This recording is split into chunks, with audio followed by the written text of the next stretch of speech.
আসসালামু আলাইকুম গাইস, ভিডিওটা উপর টান দিবেন না। আজকে যাচ্ছে একটা মানুষের জীবন বাঁচাতে এবং আমি আমার রক্ত দিতে যাচ্ছি, অপোজিট রক্ত। কারো যদি অপোজিট রক্ত লাগে ইমার্জেন্সি আমাকে ফোন দিবেন বা মেসেজে নক দিবেন, আমি ইনশাআল্লাহ দেওয়ার চেষ্টা করবো। আমার কাছে অনেক রক্ত আছে পজিটিভ, আর এমন কোনো রক্ত নেই যেটা আমি দিতে পারি না। আপনারা আমাকে নক দিবেন, আমার কাছে অনেক বেস্ট ফ্রেন্ডগুলো আছে, তারা রক্ত দিতে পারে। তো আমরা যাচ্ছি একটা ভাইয়ের ওয়াইফের প্রেগনেন্ট হচ্ছে, তাকে রক্ত দিতে যাচ্ছি। অপোজিটের রক্তটা আমি দেবো, আর বাকিটা কী বলবো। আর আল্লাহ রব্বুল আলামিন আমাকে অনেক শক্তি দিক।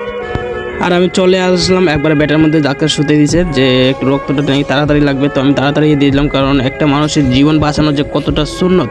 আল্লাহ আমাকে তৌফিক দান হোক, এবারের মতো দ্বিতীয়বার দিতে যাচ্ছি রক্ত। আর আজকে অনেক সুন্দর লাগলো, যে সুন্দর বলতে কি জানেন, কাউকে বাঁচানোর যে এতটা খুশি লাগে। আর আমি অনেক এক্সাইট যে দ্বিতীয়বার রক্ত দিতে যাচ্ছি, আর কেমন জানি লাগতেছে। আর আমি শুয়ে শুয়ে কিছু বললাম, এটা না বললে চলে। তো আল্লাহ রব্বুল আলামিন আমাদেরকে একটু শক্তি দিক, মানুষদের পাশে দাঁড়ানোর শক্তি দিক। আমরা চাই যে মানুষের পাশে দাঁড়াইতে।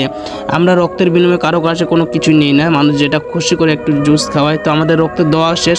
আর ভাই দেখতে যে দুটো জুস নিয়ে আসছে আমার জন্য, আর একটা জুস খেলাম। আর ভিডিওটা এই পর্যন্ত। সবাই আসসালামু আলাইকুম, ভালো থাকবেন।